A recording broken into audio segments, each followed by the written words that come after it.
안녕하세요. 오늘은 카카오페이의 영리한 펀드 3월 성적표 편을 띄워드립니다. 이것도 똑똑한 펀드와 마찬가지로 상당히 안타까운 좀 부진한 성과 월간 0.36% 하락을 보여줬는데요. 항상 두 가지를 제가 점검을 하죠. 금리하고 스프레드입니다. 국채 금리가 크게 상승하면서 반대로 움직이는 채권의 가격은 크게 하락을 했고요.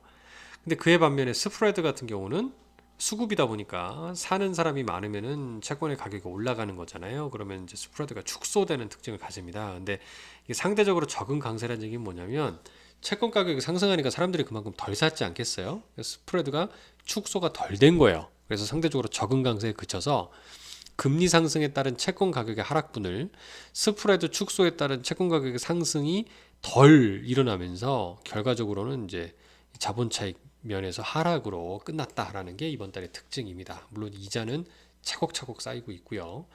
아무래도 가장 큰 요인은 뭐냐면 미국의 대규모의 재정부양책 승인, 그러니까 돈이 풀린다는 얘기는 화폐 가치가 하락을 하는 거고요. 그다음 물가가 상승을 하고요.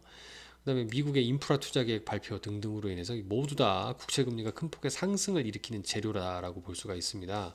근데 중요한 건 이제 상승한다고 무조건 안 좋은 건 아니거든요. 근데도 불구하고 이렇게 많이 하락했다는 얘기는 그만큼 채권 그 금리의 상승이 정말 가팔랐다는 거예요. 그래서 채권 시장 입장에서 뭐 학살에 가까울 정도로 엄청난 큰 충격을 받은 한 달이었다라고 볼 수 있습니다.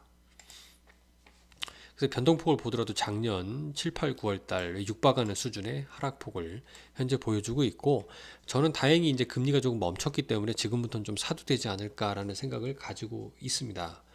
하락률로 보더라도 이렇게 분기 단위로 대규모로 이렇게 하락한 경우가 쉽지 않거든요.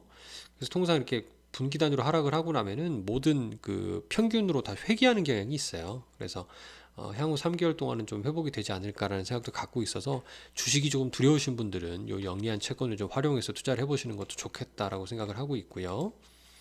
그리고 또 이렇게 다양한 채권에 투자를 하고 있기 때문에 특히 지금은 유동성 비중을 좀 29% 가까이 높여놓은 상황입니다. 그러면 지금보다 이제 채권의 가격이 하락할수록 좀 저평가된 채권들을 담아놓을 수 있겠구나. 그리고 지금부터 발행되는 채권들은 좀 시장 금리가 상승한 상태에서 발행되는 채권들이다 보니까 예전에 비해서 쿠폰, 그러니까 이자를 좀 더 많이 주는 채권들이 이제 속속 발행되기 때문에 지금부터 투자가 되는 채권들의 경우에는 이자 수익도 높아지는 특징을 가지게 되겠죠. 투자하고 있는 탑 10 종목들을 보면은 여기 1번의 JP 모건의 인컴 펀드를 보실 수 있고요.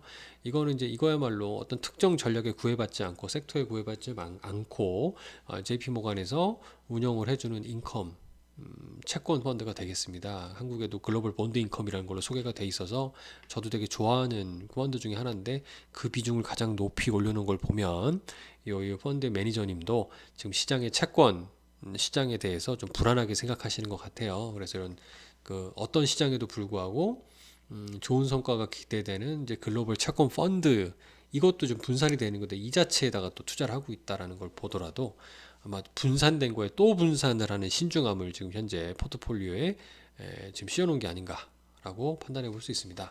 월간 코멘트를 좀 분석을 해보면 아까 말씀드린 부양책, 그다음 백신 공급의 가속화, 유가 상승 등등이 매파적 스탠스가 이제 긴축을 하고 금리를 올린다는 뜻이거든요. 근데 등등등 얘기가 나오거든요. 근데 이제 이게 결국은 결과적인 얘기긴 한데 최근 일주일 동안 보게 되면 금리가 또 이제 멈췄어요. 그러니까 상승하는 게 좀 멈추고 다시 조금 주춤하는 모습이다 보니까 이제 반대로 다시 채권 가격이 조금 상승할 수 있는 되돌림이 일어날 구간이다라고 볼 수도 있어요. 근데 물론 향후 운용 계획이 그래서 중요한데 여기서 얘기 한번 읽어볼게요. 중국을 시작으로 제조업 회복이 빠르게 진행되었고 중앙은행들 빠른 대처로 경색은 제한되었고 뭐 등등등 얘기를 합니다만 여기가 이제 여기 두 번째 단락이 중요해요. 금융위기 이후에 장기화된 채권 시장에서 장기금리 연동자산에 대해 조심스럽다. 왜냐하면 금리 상승이 지금 살짝 멈췄다고는 하는 거지 방향이 이렇게 반대로 꺾였다라고 보기는 힘들 수도 있거든요. 제가 예전에도 금리 얘기할 때 조금은 더 갈 여지가 있다라고 말씀을 드린 적이 있어요. 장기적인 추세를 봤을 때 그리고 떨어지겠죠. 근데 그렇게 본다 그러면 만기 구조가 장기화될수록 금리가 오를 때 더 많이 하락하잖아요.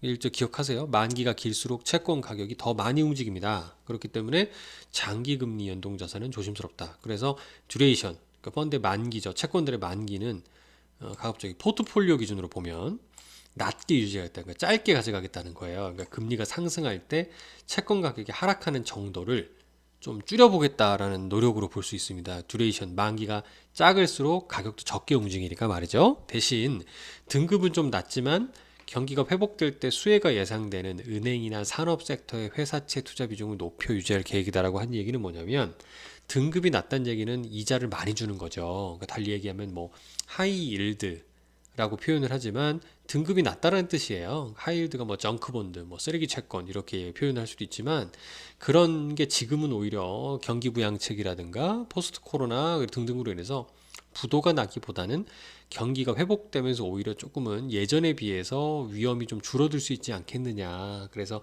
이런 그 섹터에 회사채를 좀 투자하는 게 오히려 지금 국면에서는 금리가 상승하더라도 낫겠다. 라고 판단하고 있다는 게 지금 이 매니저의 해석이 되겠습니다. 그래서 저도 이 관점에 적극 동의를 하고요. 그래서 지금 아마 이 펀드에 저도 좀 비중을 계속 가지고 있는데 좀 투자를 계속 해야 되겠다는 의견을 좀 제시를 드리고자 합니다. 감사합니다.